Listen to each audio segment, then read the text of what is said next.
It was late, probably around 2 in the morning. I'd just finished a big project and was heading to bed, feeling that tired but satisfied ache in my shoulders. As I passed the bottom of the staircase, a thin sliver of yellow light bled from under the guest room door.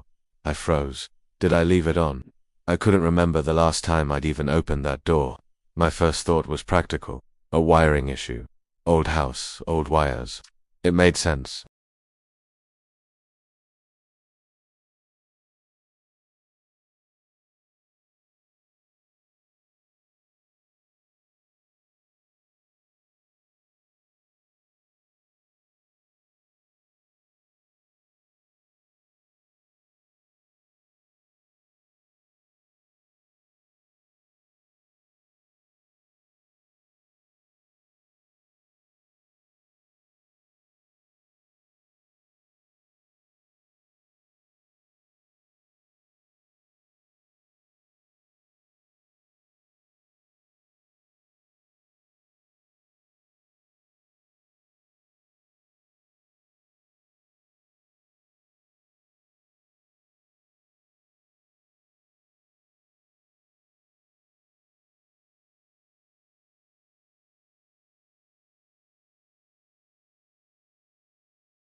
I scanned the space, my eyes darting from the window, which was securely latched, to the closet door, which was slightly ajar. My heart hammered against my ribs like a trapped bird. Was someone still here?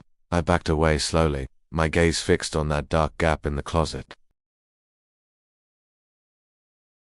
Then, I heard it. A whisper, dry and raspy, like autumn leaves, skittering across pavement. It slithered out from the darkness of the closet. "You said I could stay." The voice was faint, but it hit me like a physical blow. Every muscle in my body seized. My blood ran cold. The words echoed in the dead air, a statement of fact that was anything but. What I managed to choke out my own voice. "A stranger's. I never said that. I've never spoken to anyone about staying here. I live alone. I've always lived alone." The closet door creaked open a little further. I couldn't see anything inside, just an impenetrable blackness.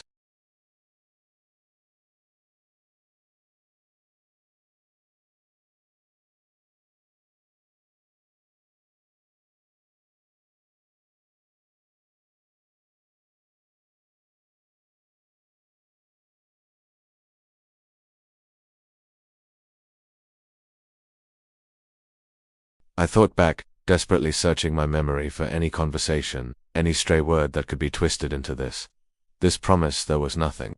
I bought the house from a real estate agent. I signed papers. I never met the previous owners.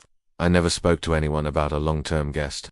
I don't know who you are," I stammered, taking another step back, my hand fumbling for the wall behind me. "I never said that to you. You have to leave." My words sounded feeble, pathetic, even to my own ears. How do you evict a shadow? How do you argue with a voice from a closet? A soft, rustling sound came from within. The sound of fabric, maybe, or something else. Something dry and brittle. "But this is my room," the voice whispered, its tone now laced with a chilling sort of sadness, a wounded innocence that was more terrifying than any threat. "You gave it to me." A memory, fragmented and strange, surfaced in my mind. The day I moved in, I was overwhelmed by all the boxes, the sheer size of the place. I stood in this very room, looking at the empty bed, and I remember thinking, almost saying aloud, "Well, at least one room is ready for a guest, if I ever get one." It was a fleeting, silly thought, a half-muttered sentiment to the empty air. It couldn't be.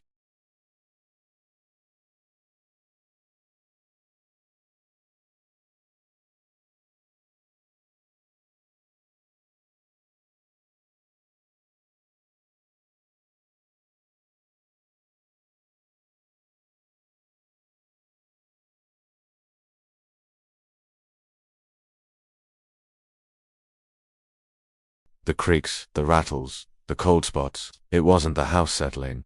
It was the house being lived in. "Who are you?" I whispered again, my question directed at the closet, at the footsteps, at the very walls of the house. The whisper from the closet answered, closer than ever, as if the speaker were now standing right behind the door, their mouth near the crack. "I'm the one you invited in. The one who keeps the house from being lonely." A low chuckle followed a sound with no humor in it at all, a sound that scraped along my nerves like fingernails on a chalkboard. And now, it's time for you to be the guest. I didn't wait to hear more. I turned and fled. I didn't grab my keys, my wallet, or my phone. I sprinted down the stairs, not caring that I was making a racket, not caring about anything except the suffocating feeling that something was right behind me.